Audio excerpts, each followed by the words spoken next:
وَنَحْنُ عَلَى ذَلِكَ مِنَ الشَّاهِدِينَ وَالشَّاكِرِينَ۔ معزز سامعین کرام و پردہ نشین خواتین اسلام، کہنے سننے سے پیشتر ہم اور آپ انتہائی عقیدت و محبت کے ساتھ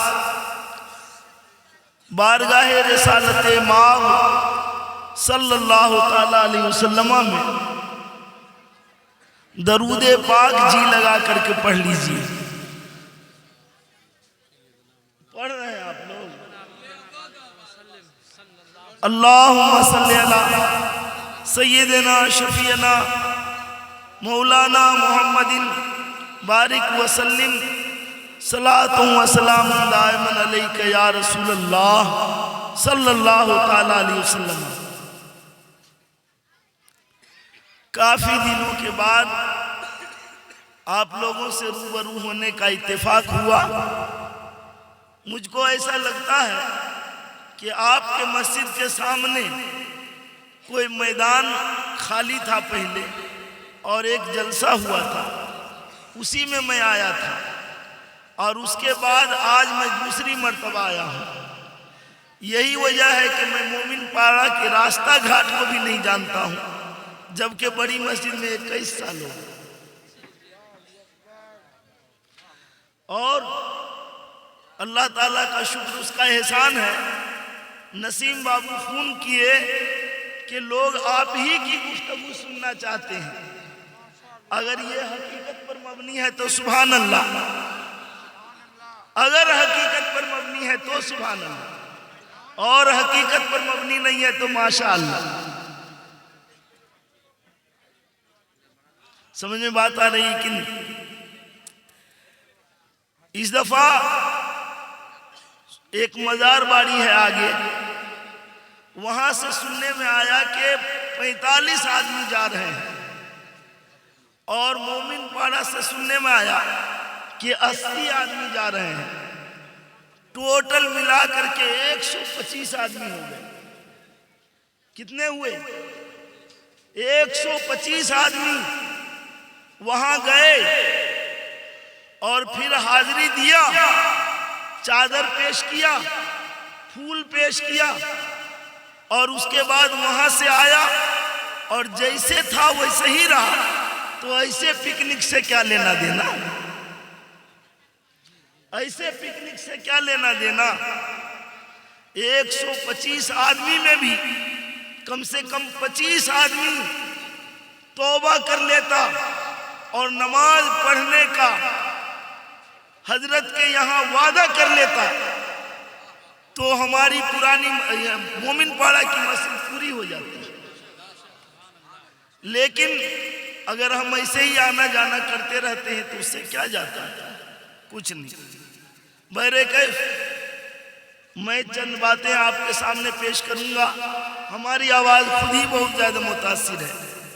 پہلے ایک بار درود شریف اور پڑھیے، اللہم صلی علی سیدنا شفیعنا مولانا محمد بارک وسلم صلاۃ و سلام دائما علیک یا رسول اللہ صلی اللہ تعالیٰ علیہ وسلم۔ انتہائی مشہور و معروف آیت کریمہ، عام تو عام، خاص تو خاص عام لوگ بھی اس آیت کریمہ کے بارے میں جانتے ہیں کہ اللہ تعالیٰ فرماتا ہے، الا ان اولیاء اللہ لا خوف علیہم ولا هم یحزنون، کہ خبردار ہو جاؤ، آگاہ ہو جاؤ، متنبہ ہو جاؤ کہ بے شک اللہ کے ولیوں کو نہ کوئی خوف ہے، نہ کوئی ڈر ہے، نہ کوئی حزن ہے، اور نہ کوئی ملال ہے۔ تو سرکار غریب نواز اللہ کے ولی نہیں، بلکہ آپ ولیوں کے ولی ہیں۔ آپ سلطان الاولیاء ہیں، آپ شیخ المشائخ ہیں، آپ سردار اولیاء ہیں، آپ تو ولیوں کے ولی ہیں۔ اور ابھی آپ نے ایک شعر سنا کہ 90 لاکھ کو کلمہ پڑھا کر سو گئے. آپ سو جائیں گے تو قبر کو تو لوگ کھودیے دیں گے. اگر آپ سو جائیں گے تو قبر تو کھود ہی دے گا. ہمارے سرکار سوئے نہیں ہیں, ہمارے سرکار آرام فرما رہے ہیں, آرام فرما رہے ہیں. اور اسی آرام کا نتیجہ ہے کہ جب عدالت نے یہ حکم سنایا تو اس دفعہ اور زیادہ ان کے یہاں چادر پہنچ گئی, ان کے یہاں اور لوگوں کا جمگھٹا ہو گیا, اور سبوں نے کھلی آنکھ سے دیکھ لیا کہ سرکار غریب نواز آج بھی حاکم زمانہ ہے اور آج بھی قبر انور سے لوگوں پر حکم کرتے ہیں. میرے عزیز دوستو, یہ اللہ کے ولی ہیں, یہ اللہ تعالیٰ کے برگزیدہ بندے ہیں, لیکن ہم اور آپ نے کبھی یہ سوچا کہ یہ رتبہ, یہ مقام, یہ بلندی اللہ تعالیٰ نے انہیں کیسے عطا کیا؟ آج بہت سارے لوگ کہتے ہیں کہ مولانا صاحب ہم 20 مرتبہ گئے ہیں, مولانا صاحب ہم 35 مرتبہ گئے ہیں, مولانا صاحب ہم 40 مرتبہ گئے ہیں, اور جمعہ کی نماز بھی نہیں پڑھتا ہے, جمعہ کی بھی نماز نہیں پڑھتا. تو ایسے ہی زندگی بھر جانے آنے سے کیا فائدہ, کیا فائدہ؟ سرکار غریب نواز 15 سال کی عمر میں ماں باپ دونوں کے سائے سے محروم ہو گئے. والد بھی دنیا سے تشریف لے گئے, والدہ بھی دنیا سے تشریف لے گئے, اور آپ کو ماں باپ کے جانب سے جو پروپرٹی, جو جائیداد, جو ورثہ میں, جو ترکہ میں ملا تھا وہ ایک باغیچہ ہے اور ایک پنچکی ہے. آپ اپنے باغیچے کے اندر جلوہ افروز ہیں. زمانے کے ایک بزرگ جن کا نام حضرت ابراہیم کندوزی رحمۃ اللہ علیہ, پیر صاحب کے 2 قسم ہیں, ایک سالک اور ایک مجذوب. سالک وہ ہے جن کا سلسلہ چلتا ہے, اور مجذوب وہ ہے جن کا سلسلہ نہیں چلتا ہے. تو حضرت ابراہیم کندوزی باغ کے اندر تشریف لاتے ہیں اور میرے خواجہ معین الدین چشتی رحمت اللہ علیہ سے مخاطب ہو کر کے کہتے ہیں کہ شہزادے آپ کیا کر رہے ہیں؟ سرکار غریب نواز نے فرمایا کہ حضور میں باغبانی کر رہا ہوں, باغ کی دیکھ ریکھ کر رہا ہوں, میں باغیچے کے دیکھ بھال کے اندر موجود, دیکھ بھال کے لیے موجود ہوں. سرکار غریب نواز آگے بڑھتے ہیں اور بڑے ادب سے, انتہائی پیار سے, انتہائی شفقت سے آپ نے ان سے سلام کیا, مصافحہ کیا, اور ادب سے ان کو ایک سائے دار پیڑ کے نیچے کہتے ہیں کہ آپ یہاں تشریف رکھیے. سرکار غریب نواز اپنے باغ سے انگور کا کچھ گچھا لاتے ہیں اور ان کی بارگاہ میں پیش کیا. کہا کہ حضور اس کو نوش کیا جائے, تناول کیا جائے, کھایا جائے. سرکار ابراہیم کندوزی رحمت اللہ علیہ سرکار غریب نواز کے چہرے کو دیکھتے ہیں اور مسکراتے ہیں, 2-4 دانہ اس سے لیا اور کھا لیتے ہیں. پھر حضرت ابراہیم کندوزی نے اپنے جھولے سے ایک کھلی نکالی اور اس کو اپنے منہ میں ڈال لیا, اور اپنے منہ میں ڈالنے کے بعد اسے آپ چباتے ہیں. چبانے کے بعد کہا کہ معین الدین اب تم اپنا منہ کھولو. کہیے نا سبحان اللہ, اپنا منہ کھولو. جب سرکار معین الدین اپنا منہ کھولتے ہیں تو حضرت ابراہیم کندوزی اپنے منہ کا جھوٹا چبایا ہوا معین الدین کے منہ میں ڈال دیا. آج کسی گلاس میں کوئی پانی پی لیا اور اسی میں ڈھال کر کے ہم کو دے دے تو کہتے ہیں کیسا نالائق ہے، اس کو کھنگالا نہیں۔ کسی پلیٹ میں کسی نے کھا لیا، جھوٹے پلیٹ میں آپ کھائیں گے، سوال پیدا نہیں ہوتا ہے۔ لیکن کونین کے والی، دونوں جہان کا دولہا سرکار مدینہ نے فرمایا کہ سور المومنین شفاؤن، مرد مومن کے جھوٹا میں شفا ہے، مرد مومن کے جھوٹا میں شفا ہے کہ اگر کسی نے کھایا پیا آپ ہمیشہ بیمار رہتے ہیں، اس نیت سے کھا لیا کہ میں اسی پلیٹ میں کھاؤں گا، ان کے جھوٹے کی برکت سے اللہ مجھ کو صحت عطا کر دے گا، ان کے جھوٹے کے برکت سے اللہ مجھ کو شفا عطا کر دے گا، میں اسی گلاس میں پانی پیوں گا۔ اگر آپ کا ایمان کامل ہے تو خدا کی قسم آپ کو اللہ تعالیٰ صحت عطا کر دے گا۔ بہرکیف یہ ایک بات آئی بیچ میں، سرکار سیدنا معین الدین چشتی رحمت اللہ علیہ فرماتے ہیں کہ وہ چبایا ہوا کھلی جیسے جیسے جیسے میرے معدے کے اندر پہنچا، میرے رب نے پورا اندر منور و مجلہ کر دیا، نور سے بھر گیا۔ سرکار سیدنا غریب نواز رحمت اللہ علیہ فرماتے ہیں کہ میں نے اس پنچکی کو اور باغ کو اللہ کی بارگاہ میں صدقہ کر دیا، صدقہ کر دیا۔ لیکن یہ غریب نواز ہیں کہ پورے مال و متاع کو صدقہ کر دیا، اور مسلمان کا معاملہ یہ ہے کہ جمعہ کے دن خالی ڈبے سے جھنجھنانے کی آواز آتی ہے، چونکہ سکہ ہی ڈالا جاتا ہے، اور شادی میں نوٹ اڑایا جاتا ہے، شادی میں نوٹ اڑایا جاتا ہے اور جمعہ میں سکہ ڈالتے ہیں۔ یہ مسلمان کامیاب ہوں گے؟ غریب نواز سارے مال و متاع کو صدقہ کر دیا، اور اس کے بعد 15 سال کے عمر میں آپ نے قرآن پاک یاد کر لیا، 15 سال کی عمر میں مکمل قرآن پاک کو یاد کر لیا۔ ہم کو 80 سال کے عمر میں بھی قل اللہ یاد نہیں، 15 سال کی عمر میں پورا قرآن یاد کیا، اور ہم 80 سال کے عمر میں بھی قل اللہ شریف نہیں پڑھ پاتے ہیں۔ یہ ہمارا مسلمان ہونے کا معاملہ ہے۔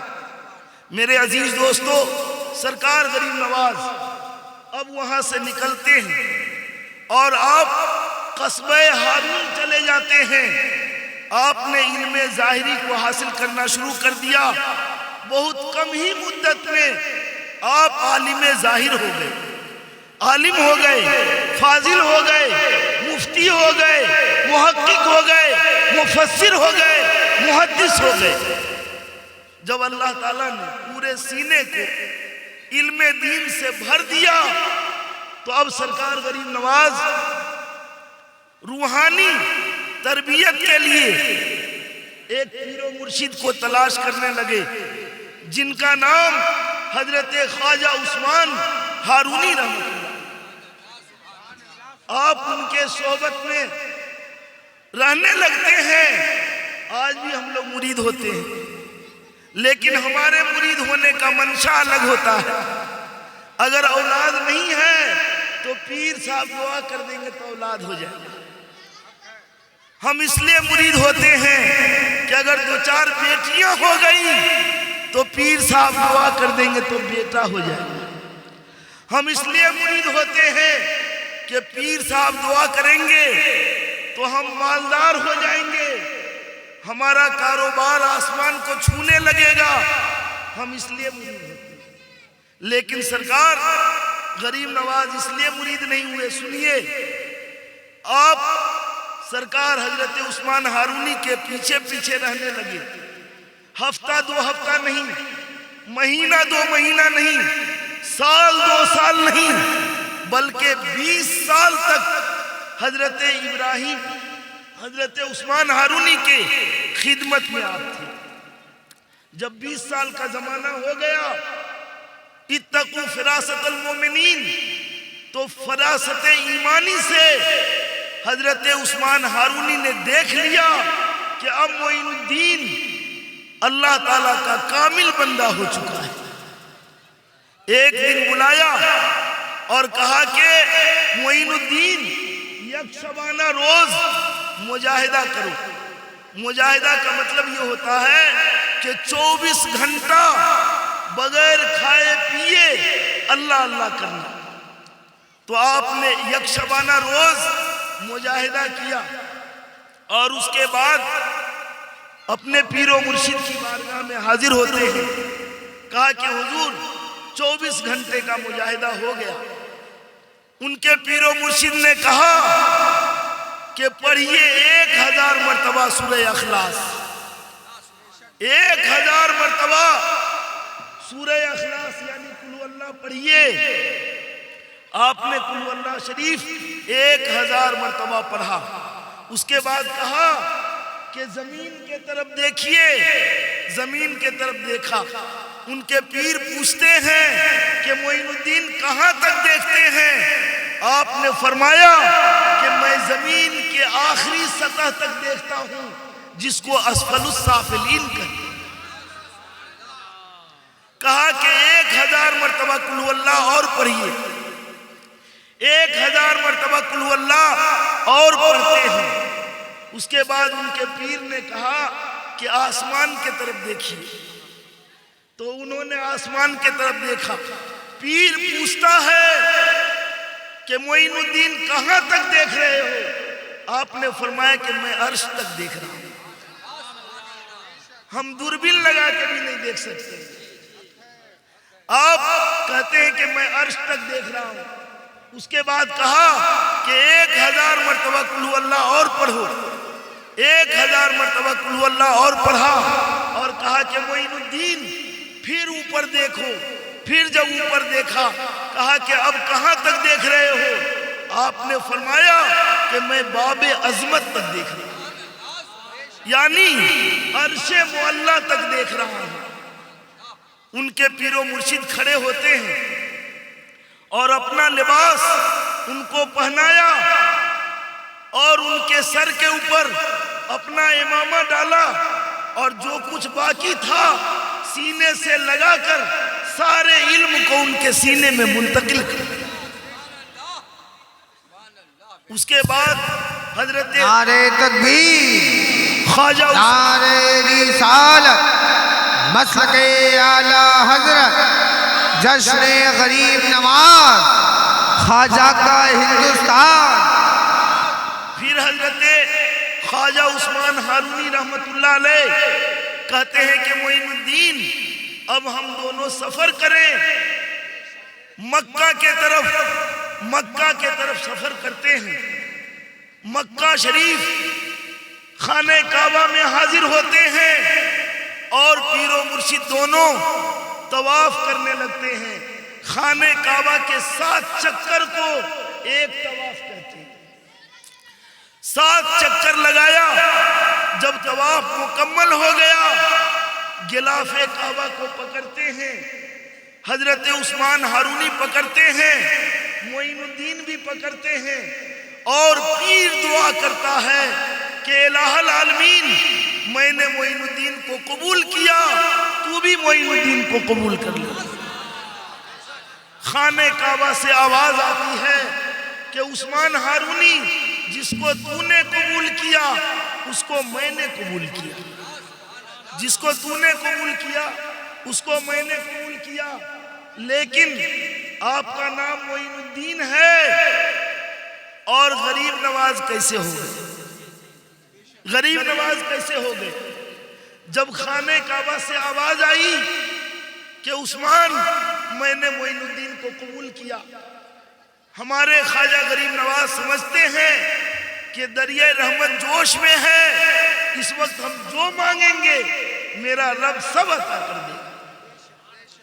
آپ نے پیر کے دعا کے بعد کہا کہ الہ العالمین کیا صرف معین الدین کو قبول کرتا ہے؟ آپ نے کہا کہ کیا صرف معین الدین کو قبول کرتا ہے؟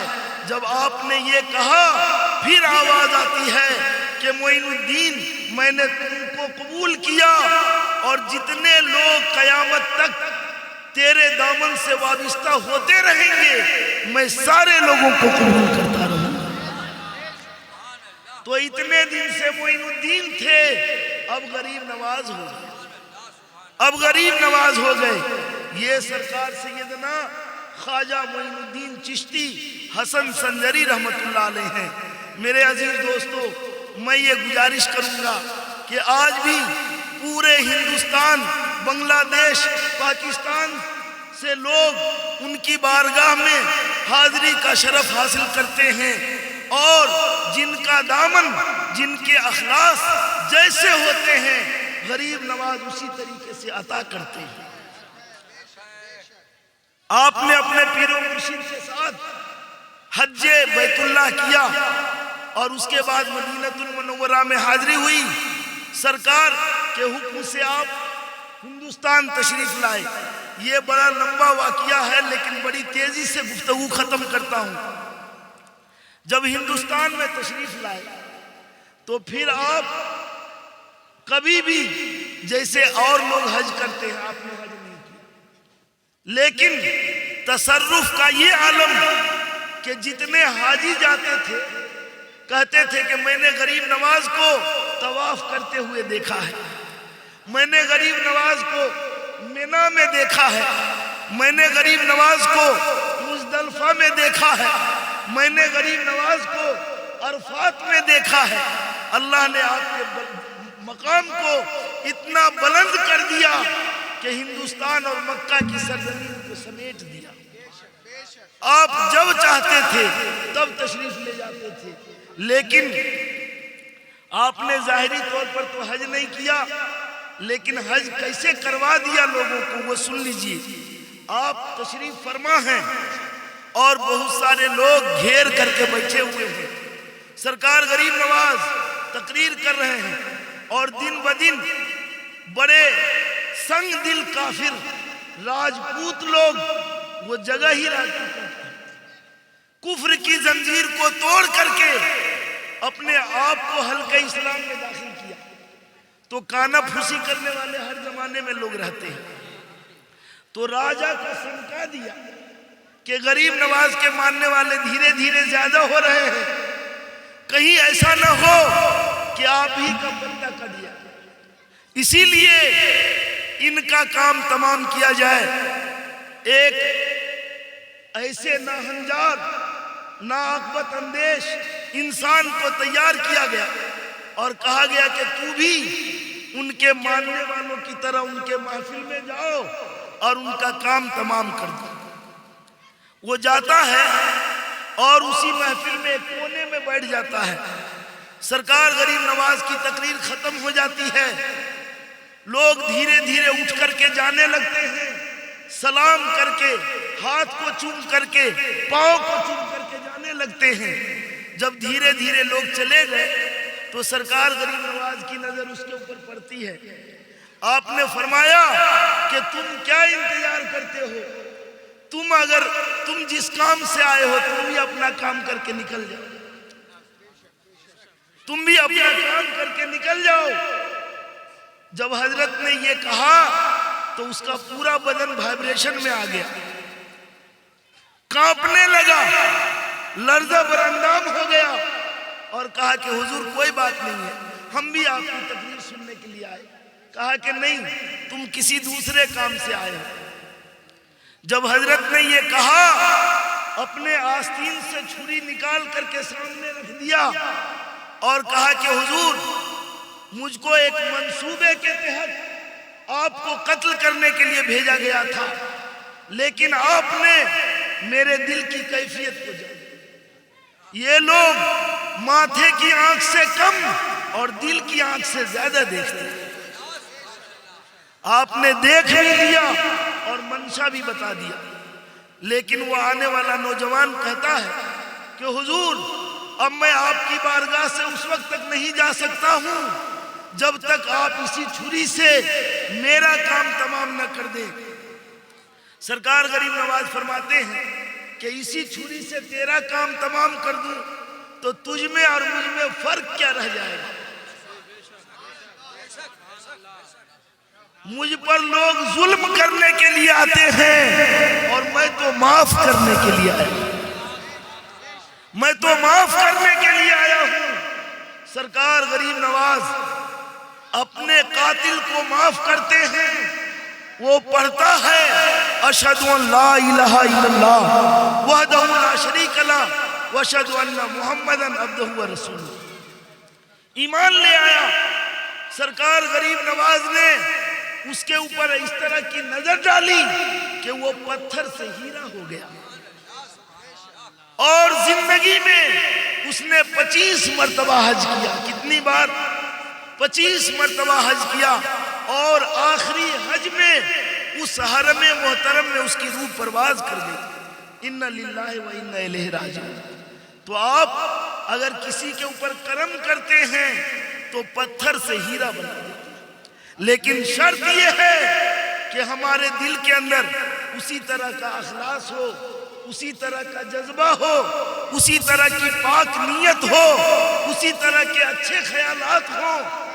اور اگر پکنک کے لیے جائیں گے تو جاتے رہیں گے، جیسے اور دوسرے مذہب اور قوم کے لوگ پکنک منانے کے لیے موسم کے اعتبار سے جاتے ہیں، آپ بھی جاتے ہیں۔ اللہ تعالیٰ سے دعا ہے کہ الہ العالمین ہم مسلمانوں کو اپنے آقاؤں کے نقش قدم پر چلنے کی توفیق عطا فرما دے، اور ہمیں نماز 5 وقتہ ادا کرنے کی توفیق عطا فرما دے، اور جو لوگ نماز پڑھتے ہیں اللہ انہیں جماعت کے ساتھ ادا کرنے کی توفیق عطا فرما دے۔ وما علینا